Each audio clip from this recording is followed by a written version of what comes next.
Hey Rebel Rouser, I'm Alan Voivod, and this is Star Wars 7x7, episode number 1529. So, as promised yesterday, I've got a little bit of a longer episode for you today. I interviewed Bethany Lacina, who is an associate professor of political science at the University of Rochester, about her article on the Washington Post's website in their Monkey Cage blog, looking at the folks who are not having as good a time with Star Wars right now as most of the rest of the folks are. In particular, people are having challenges with the additional diversity that's being brought into Star Wars movies and so forth, and also things that have gone on with Kelly Marie Tran being harassed and those sorts of things. And so she did an analysis of Twitter mentions, feedbacks, replies, and activity. And we're going to talk about all of that and about what it can mean for you and I as your quote-unquote average Star Wars fans.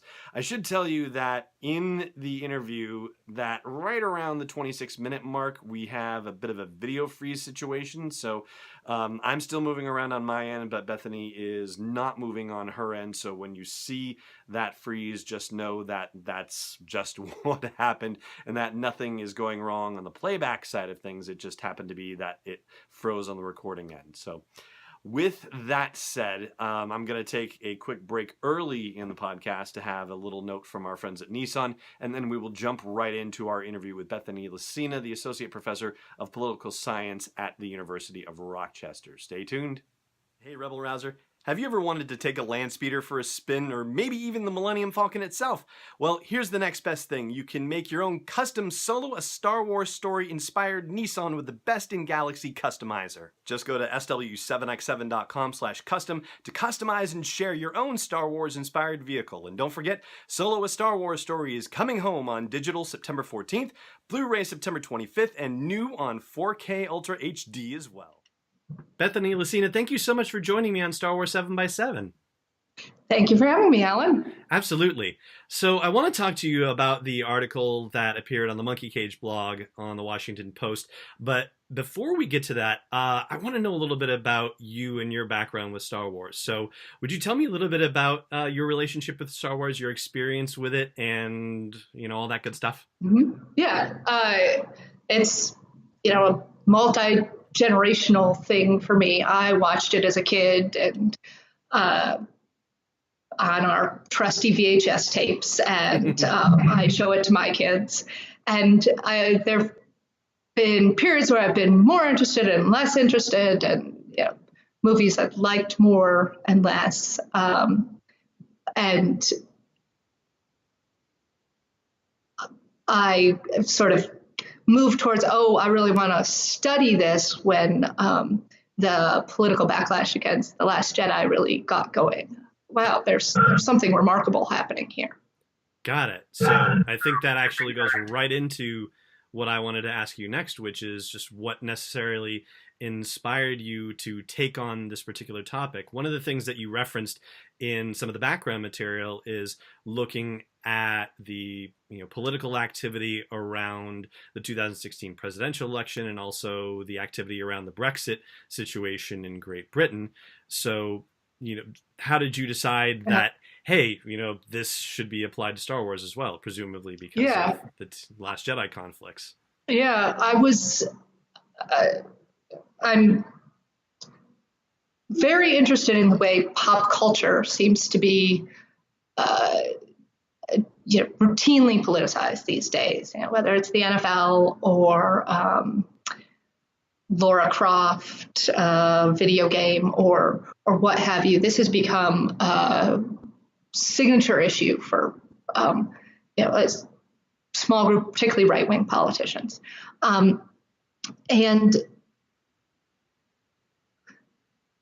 this has been percolating along as something I was interested in. And then when Kelly Marie Tran quit Instagram, and then when Andy Gutierrez, who's another Lucasfilm employee, got kind of targeted on Twitter, the debate that was getting rehashed is, look, everybody gets harassed on social media.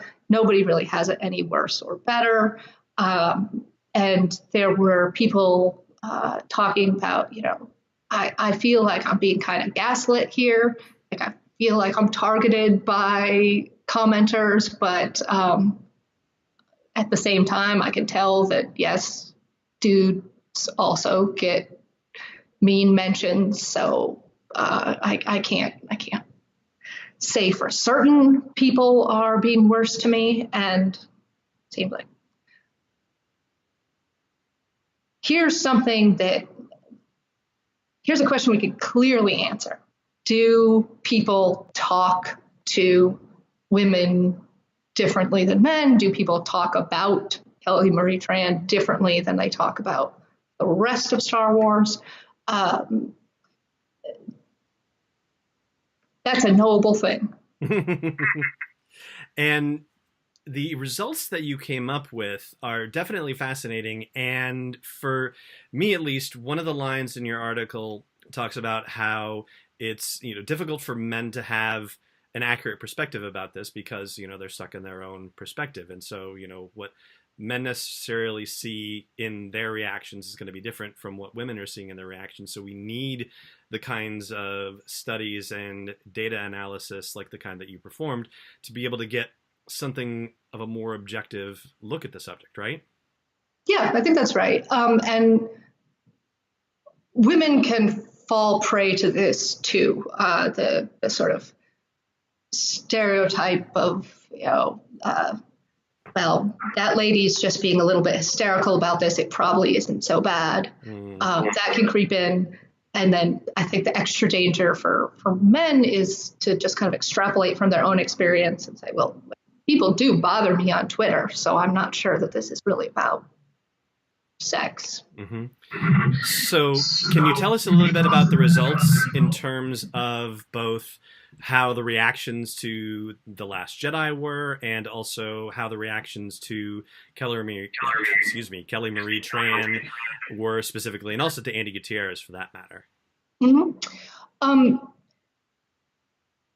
So I used a computer algorithm that is designed by people at Cornell one of them measures offensive language, which is basically profanity, and the other measures what they call hate speech. You might think of it as more sort of inflammatory language. The way these algorithms work is pretty subtle. They basically give the computer a bunch of text that they've already flagged as this is offensive, this isn't, and ask the computer to come up with a model that can guess the right answers once they've given the computer the right answers. And because that's the way these are done, it can be pretty subtle and a little baffling at times to figure out what exactly triggers the algorithm. But my big concern was I don't want to call something hate speech if it's not hate speech. So I did go through and read everything that the computer said was hate speech and took it out if it was clearly like, no, that's not what the person meant. And that was thousands of tweets that you analyzed for this study, right? Yes, although, since hate speech is relatively rare, it wasn't that much worse than wasting an hour on Twitter regularly. Okay, got it. And so did you find that it was more yeah, offensive? You asked me to discuss the results, not just what I did. No, that's all right. So people use, I think, twice as much offensive language when they talk about Rose Tico / Kelly Marie Tran compared to when they talk about the rest of Star Wars. They use more hate speech. Female podcasters, I looked not at sort of what they post, but the mentions they're getting, either replies or when they're tagged in a post. Those mentions are more likely to contain hate speech than male podcasters' mentions.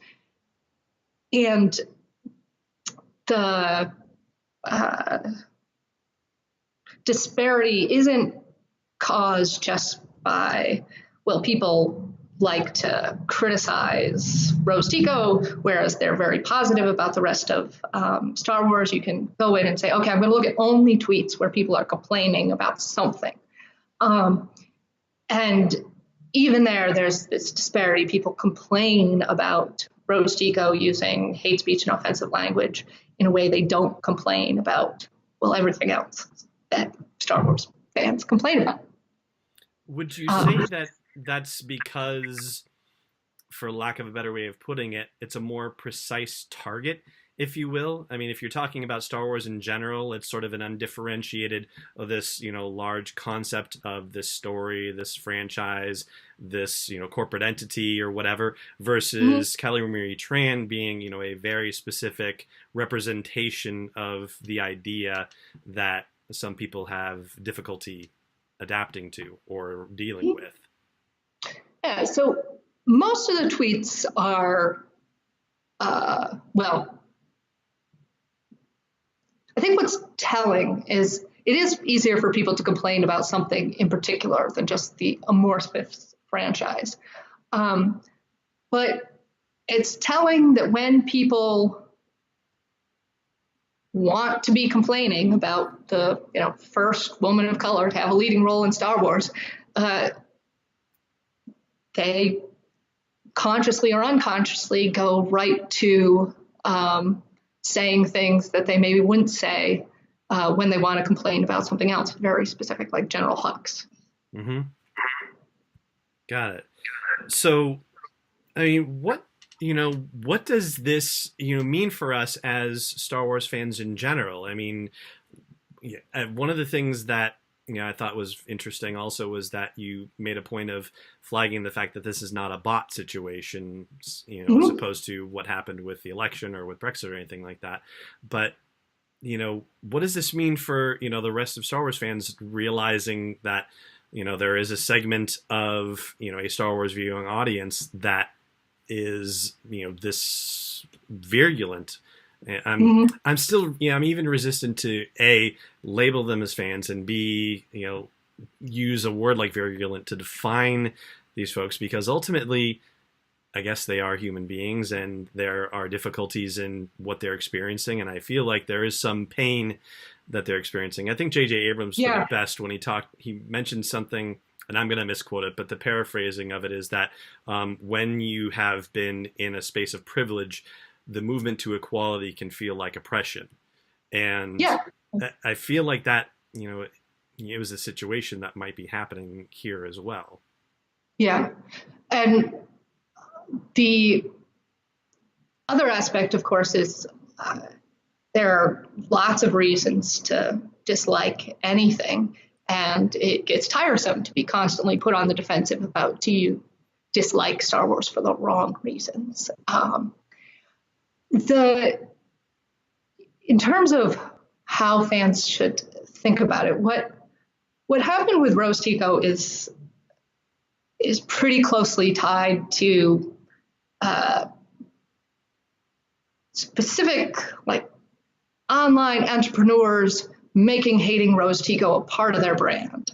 And there's just sort of no question it's tied into kind of a larger critique of don't like how lefty and diversity-ish popular culture is getting. And I think it makes sense to push back against that.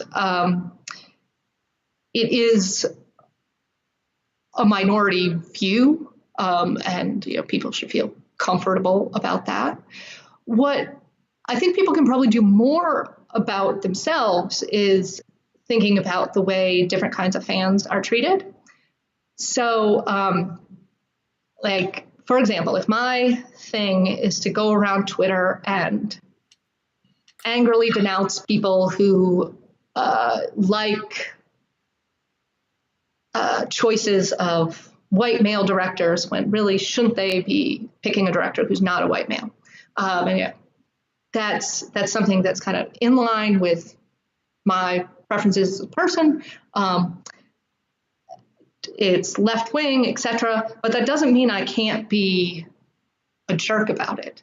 And if I go around and I just rip into female fans, discount what they're saying and don't listen and that sort of thing in a way I wouldn't with a male fan, that is a part of what makes people feel defensive and on edge and dislike a fandom.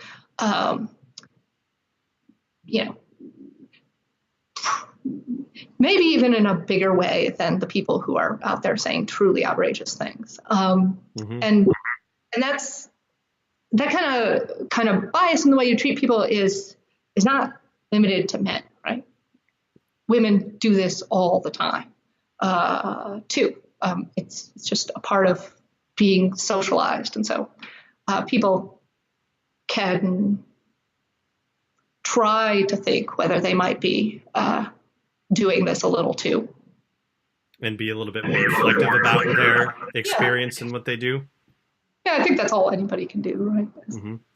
And you mentioned another useful point too, which is the fact that this is a minority view, and I think social media exacerbates this to some degree, and I think mainstream media has kind of used this as a very clickbaitable topic and possibly made it seem a lot larger than it is. But one thing that you mentioned that I don't think I read about in the article or the supporting material is that there's an influencer angle to this as well, or a dimension to it, where certain people within the social media realm who have influence, whether it's on social or whether they've cultivated it through other channels, may be helping to stir this pot.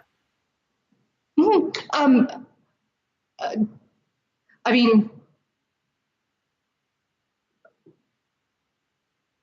so you know, what's his name? Is it John Paul Watson or Paul John Watson, the Prison Planet guy who made the Last Jedi with no women in it?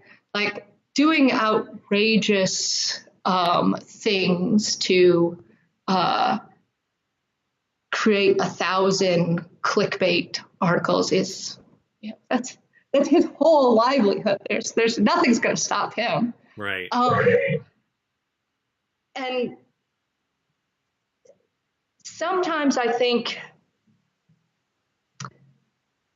it is a bit of a two-way street. So there's a lot of information suggesting that Twitter users are overwhelmingly on the left, and there's a kind of phenomenon where someone says something just totally ridiculous, and then people spend the sort of rest of the day smacking this person down and sort of like high-fiving each other for it. And you know, a good smackdown is so delicious, but it's not.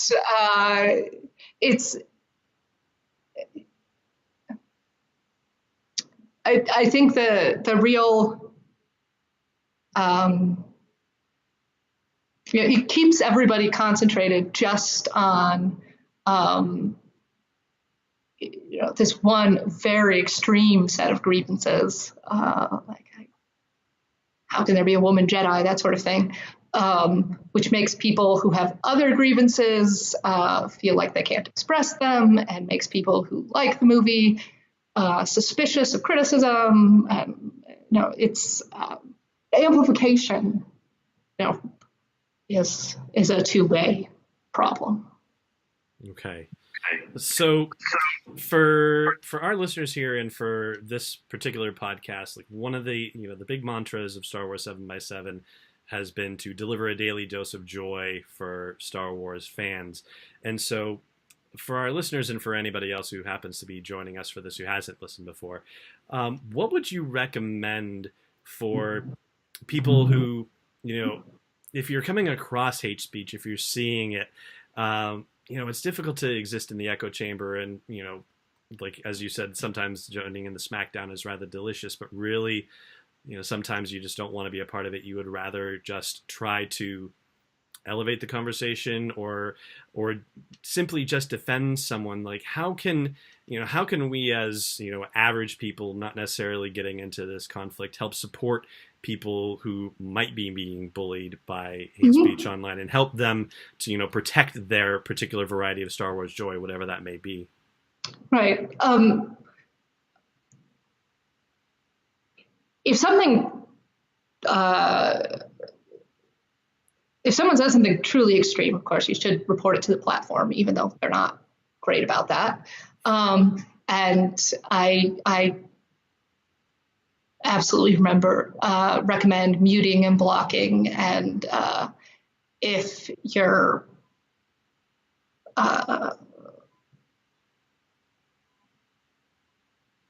offering supportive comments, that's a good thing.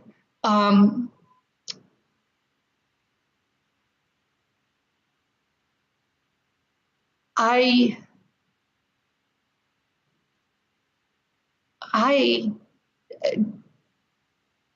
am pretty ambivalent about social media, so I may not be the best person to know how to fix this, but well, may I throw something out at you? Yeah, absolutely. Because you mentioned the word, ambivalent, and that's a word that I have kind of carried around with me a little bit as well. And particularly in terms of this, we've talked about the backlash to The Last Jedi and to Kelly Marie Tran. I don't know why I'm having trouble wrapping my tongue around that name today, but we've talked about it a lot on the podcast here, and I've gotten to the point where I've just decided that I didn't want to talk about it anymore because I didn't want to give it the airspace anymore. And there have been, flame wars that have happened on Twitter that I've decided not to get in the middle of because I just, not that I don't have a certain opinion about things, but I just did not want to get in the middle of it because I've just kind of had enough about it. And yet, at the same time, because I have a position in the space, as small as it might be, but it is definitely a position in the space, I almost feel like that creates a certain responsibility for me to be vocal about an opinion or a position and to get involved in it. And so, that's, but there's that, but the ambivalence of whether I should get involved is part of it too. And it seems like you have a similar kind of situation. I think you're actually relatively new to Twitter yourself, right? I tweeted for the first time yesterday. Ha! Congratulations. Why, thank you. I mean,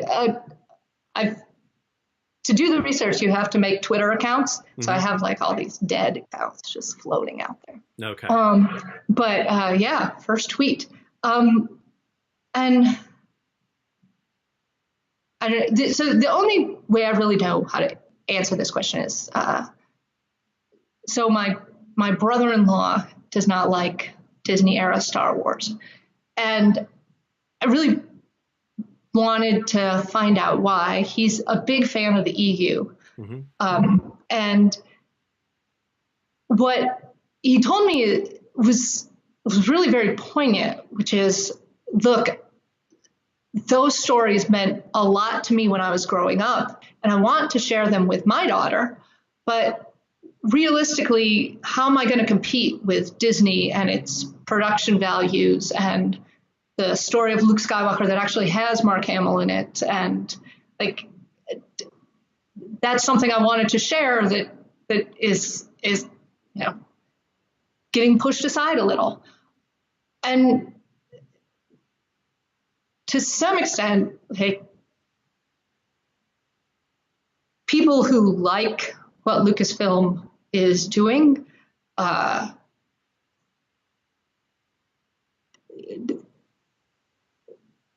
afford to be a little bit generous with people who are unhappy about it, since they're the ones getting what they want. And so I don't want to sort of, there are people on social media who like their life is trolling, and there's no reason to be sympathetic with them. But if you're at all on the bubble, it's probably worth being generous or assuming the person who has different views than you has got some reason that isn't terrible. I think actually that's a rather apt metaphor for it, the idea of being pushed aside, and the EU being a representation of that, having that be something that was turned into, oh no, this is not the official Star Wars story anymore. And I personally was very lucky that I stopped with the EU because I just couldn't keep up with it originally, and so There was a lot of it.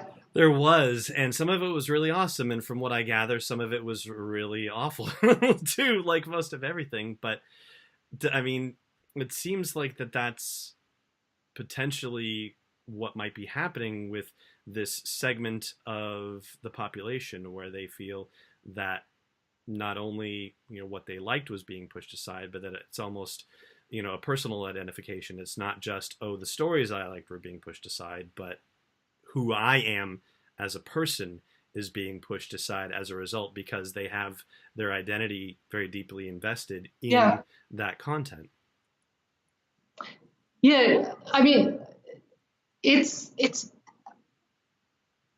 kind of strange to be deeply invested in a story that's owned by a for-profit corporation because in the end we're all going to be pushed aside in favor of whatever sells the next wave of toys. Mm-hmm. So that may be too dark. If you want to cut that out, you can. But it's quite honestly, I'd like to keep it in if you're okay with it. But if absolutely. You're okay, all right. But if you at all have any doubts about that, then I will cut it. No, I don't mind. Okay. I just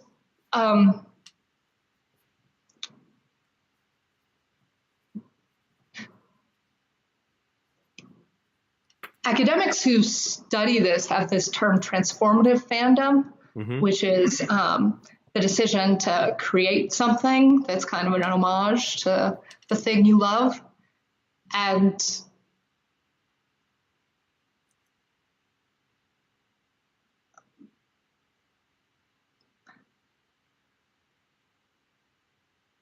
that would be sort of, I think in the ideal world, every time Lucasfilm does something you're not thrilled about, you'd try to show the other fans what you wanted to see in a nice way. As opposed to in a not nice way, like the Prison Planet, I think it was that you suggested. Right. Mm-hmm. I guess, although I didn't watch it, maybe it is, fantastic. Mm-hmm. Just don't know. I'm going to go out on a limb and think, maybe it's not. But you can't. Well, with a name like Prison Planet, it doesn't exactly strike you as being, hearts and flowers and sunbeams and rainbows and whatnot. Yeah, no, he's, one of these kind of like incel guys. It's not real positive on the state of the world. Mm-hmm. Understood. So then, do you happen to have an example of what would be a more positive transformational type of element? Well, Star Wars fans have always been amazing at this, mm-hmm. right? There's reams of fan videos and fan fiction, and there's the world of the art, and even things that are kind of, I don't know, like deep literary criticism, where people write thesis length analysis of why something is terrible. Mm-hmm. It is a creative process. I guess like the phantom edit of the prequels. So I think that's probably the part of the fandom that has the most fun, mm-hmm. and podcasters. But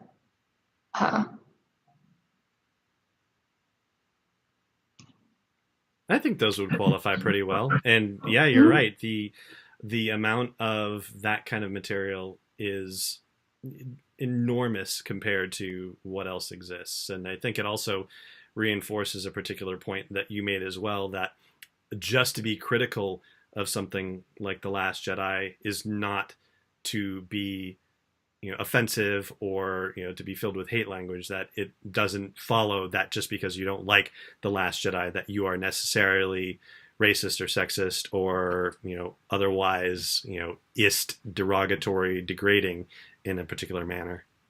No,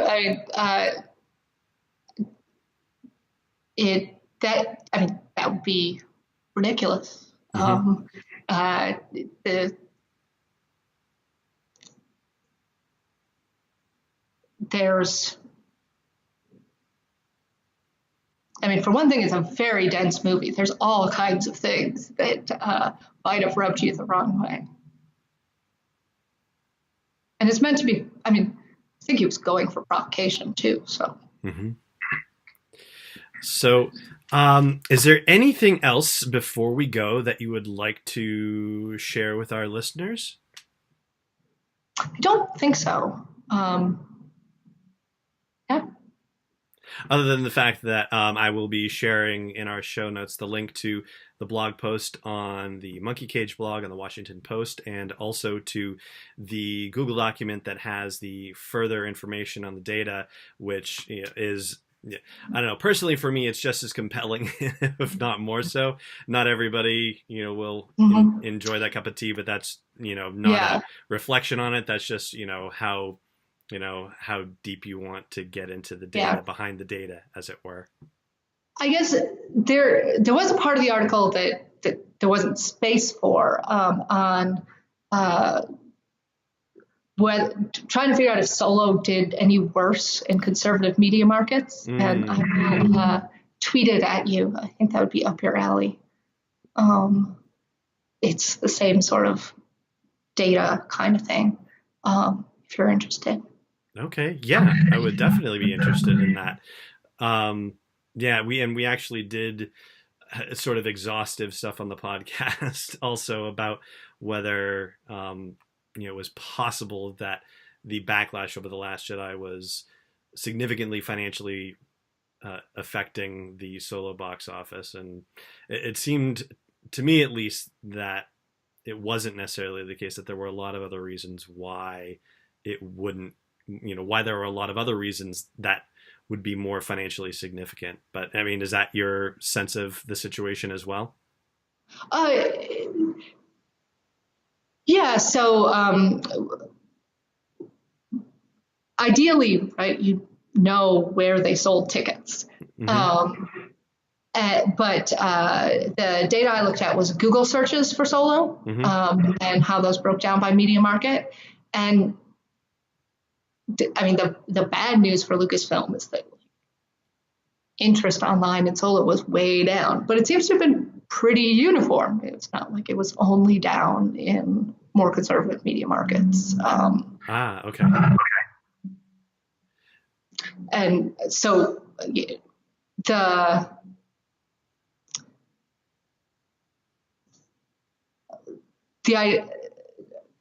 people being turned off of the film because of Lucasfilm's politics doesn't seem all that plausible to me. But that does leave open all those other things. Like there must be something. Mm-hmm. Right, or many somethings. Yeah. And they, Disney, at this point is competing against itself with just all those movies, but that's right. That's their problem. Right, exactly. It's probably a good problem for them to have.